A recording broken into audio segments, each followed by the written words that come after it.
Testing of HGN12 air circuit breaker. The basic settings will be set by the customer. For testing, we add the 220 volt AC power supply. At first, we trip the air circuit breaker manually.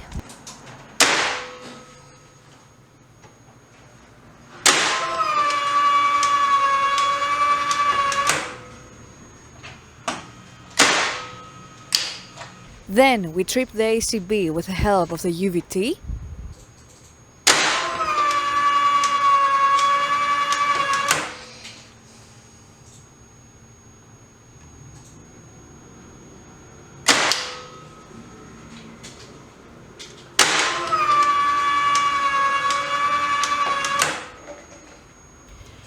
Then we perform a long time delay test, and the breaker trips after about 15 seconds.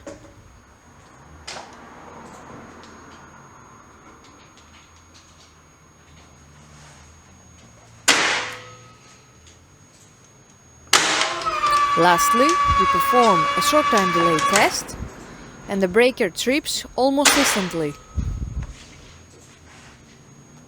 It is now clear that the air circuit breaker is working successfully and is ready to be delivered to the customer.